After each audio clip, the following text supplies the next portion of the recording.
घर में जो है कोई प्राण प्रतिष्ठा नहीं होता। जो प्राण प्रतिष्ठा करते हैं, छत पर बनाया, दरवाजे पर बनाया मंदिर, उनका जो है 2-4 साल कुछ नहीं होगा। 2-4 साल के बाद जो है ऐसी परेशानियां आएंगी, जन हानि, धन हानि सब होता है, सत्यानाश हो जाता है। न घर छोड़ सकते, न मंदिर तोड़ सकते। शंकर जी का जो है, हम कहते चलिए खूब पूजा कर रहे हैं, तो शंकर जी के गण कौन है? शंकर जी का जो है प्रसन्न हो गए, मान लीजिए आपके पूजा से, तो उनके गण लोग तो हा नाच गाना करेंगे, इतने में तो आपका सत्यानाश हो जाएगा। बहुत ही सारी बीमारी फैली है ना, सब जिसको देखो वही लड्डू गोपाल, जिसको देखो छोटी छोटी लड़कियां लड्डू गोपाल, महिलाएं लड्डू गोपाल, सबके घर में आपको लड्डू गोपाल मिलेंगे। प्रक्रिया उतना ही रहेगी, बस एक बार नहला दो, थोड़ा भोग लगा। नियम जानते हो, यम नियम का पालन किए हो, जीवन में संध्या किए हो। गायत्री बिना गायत्री किए हम कोई पूजा करेंगे व्यर्थ है। अब पूजा क्या, लोग किताबों में पढ़ लेते हैं जी। अब मनमाना करने लगते हैं। कोई लिखाएगा कि हम 3 घंटा 4 घंटा पूजा करते हैं, ये करते हैं, वो करते हैं, दुनिया भर नाटक फैला। लड्डू गोपाल जी की पूजा का क्या विधान है और कैसे करना चाहिए? लोग क्या क्या गलतियां करते हैं पूजा में? किसको रखना चाहिए, किनको नहीं, नहीं? लड्डू गोपाल की सेवा बहुत कठिन होती है। जब से जो छोटा सा बच्चा पैदा हुआ तो उसकी सेवा कैसे करेंगे? जी। मतलब वो कितनी देर इसको भूख लग रही है, कितनी देर क्या हो रहा है, कब नहलाना है, कब पुट्टी करेगा, कब भूख लगेगी, कब खिलाना है, कब पिलाना है, कब सुलाना है। छोटे से बच्चे की जितनी सेवा होती है, उसी प्रकार से लड्डू गोपाल की अगर सेवा करेंगे तो वो फिर जो है घर का वातावरण प्रसन्नता का वातावरण रहेगा। किसी प्रकार का कोई दुखदाई शक्ति पास में नहीं आएगी। केवल ऐसे है कि नहला दिया, एक बार पूजा कर दिया, हैं, उनको भोग लगा दिया, ऐसा नहीं। ऐसे से तो उनको कष्ट पहुँचेगा।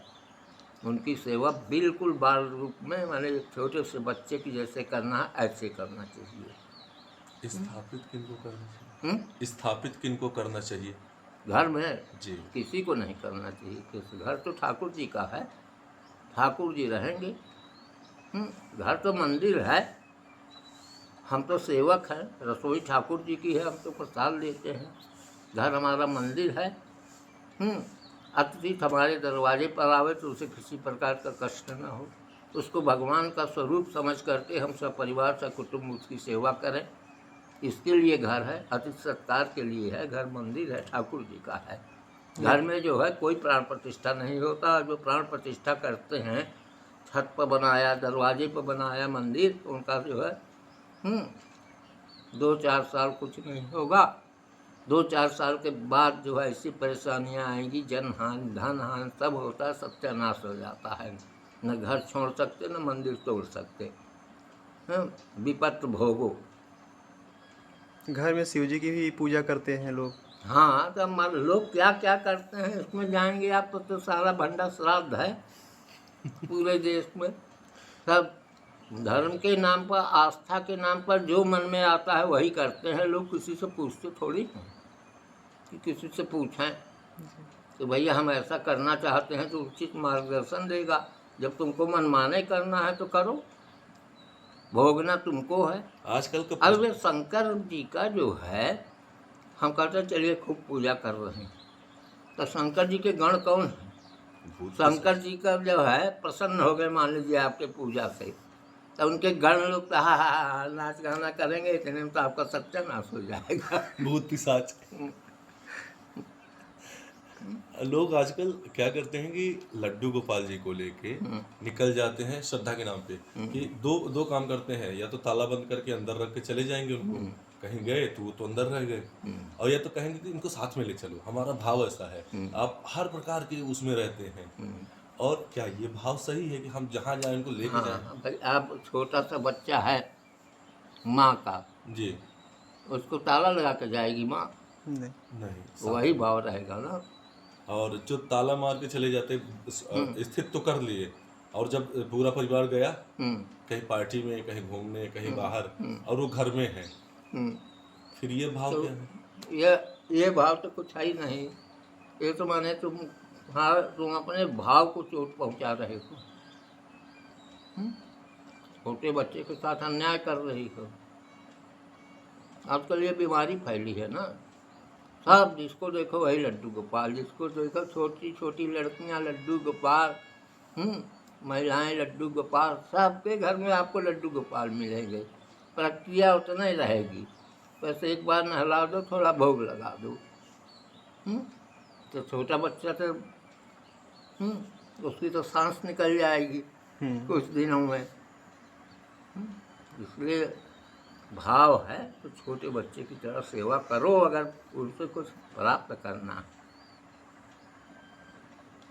अगर छोटे से बच्चे का रूप समझ करके बराबर उनकी सेवा करो, तब देखो घर के अंदर खुशहाली ही खुशहाली भर जाएगी।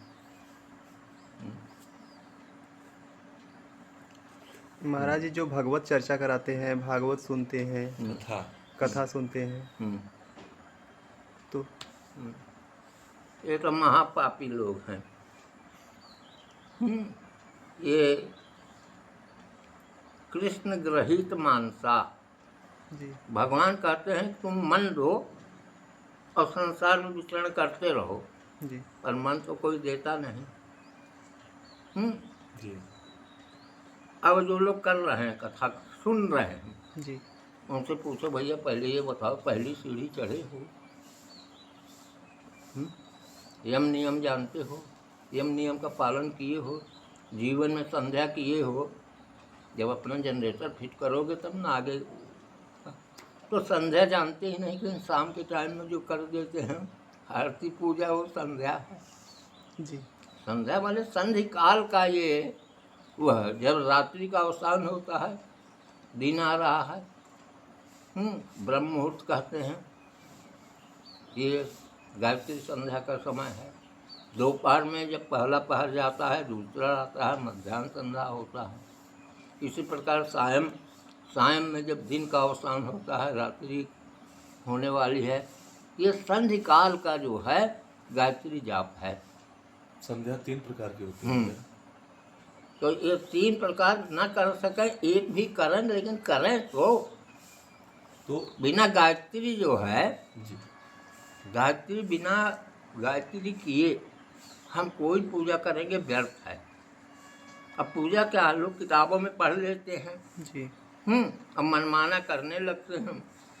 कोई लिखाएगा कि हम 3 घंटा 4 घंटा पूजा करते हैं, ये करते हैं, वो करते हैं, दुनिया भर नाटक फैलाएंगे। अब पूछे वह मिलता क्या? समय व्यर्थ करते हो। सीढ़ी पर चलो तो मिले। गायत्री जपोगे नहीं, संध्या करोगे नहीं, बढ़ गया। ये हमको याद है, ये हमको याद हो गया, ये पाठ याद हो गया, ये करते हैं, करते रहो।